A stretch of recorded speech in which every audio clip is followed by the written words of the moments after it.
All right, so this is problem 3A on the worksheet. It asks if the electromagnetic wave is described by the following expression, E sub m, that's the amplitude, times the sine of kx minus omega t in the j hat direction. If the amplitude of the electric field is 2 volts per meter, what is the amplitude of the magnetic field? Okay, well, this is pretty simple. We know that there's a relationship between the electric field and the magnetic field that is related by C. We know that at any given point in time, the electric field must be at the same point in time as the magnetic field. So if the electric field is maximized, then the magnetic field must also be maximized. So I'm going to state that the electric field amplitude is also equal to the speed of light times the magnetic field amplitude, because they will both reach their amplitudes at the same time and in the same position. So that's pretty simple. That's the relationship.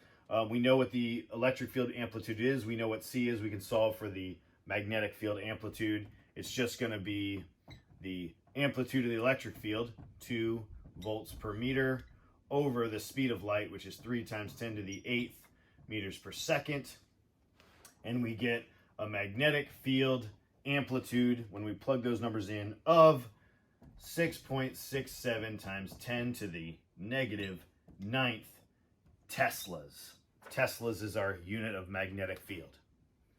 All right, let's go on to the next one. All right, so for this problem, we're given the following statement. The distance from the sun to the earth is 1.5 times 10 to the 11th meters. The radius of earth is 6.37 times 10 to the 6th meters.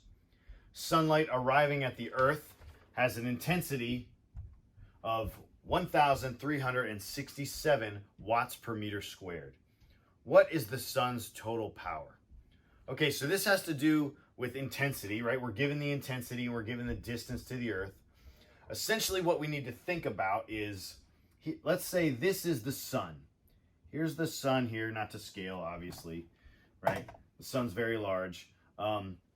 That sun radiates its energy in all directions. So all of this, it's like its energy is coming off of it, right? In all directions, right? There's a little sun. All right. So that energy radiates 360 degrees out from the sun in all directions, like a big old sphere of radiation. Okay. Now, when we talk about intensity, that's the area that we're talking about. Remember, intensity is the power per unit area on the average. Okay, so it's the power of the sun radiated over the area over which it's, sending out all of that energy. Okay, so the Earth is a long distance away from the sun, right? It's way over here. Let's say it's down here. I'm going to put it up here, actually. At, a distance of 1.5 times 10 to the 11th meters. Okay? So by the time that the sun's energy reaches Earth, that's a pretty big sphere that the sun has now, right, made. It's a sphere of radius 1.5 times 10 to the 11th meters. Okay, that's millions of miles, right? Whatever it is, 93 million miles, something like that. Okay, so that's the area of radiation that we'll be measuring intensity. So we're asked to find the sun's power. We're finding this. So we can rearrange this expression. The power on the average is equal to the intensity times the area, right? But that area that we're talking about is that huge area over which the sun radiates its power.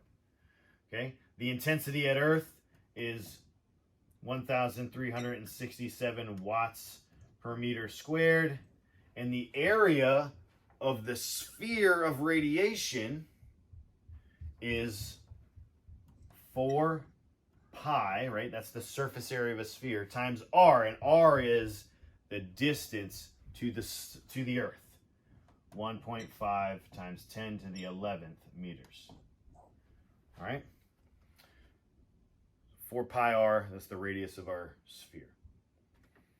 All right, so we plug those numbers in and we get a power on the average of 3.87 times 10 to the 76th watts. Holy smokes. That is a lot of power, baby. All right. Any questions, let me know. Hope you guys have a great day.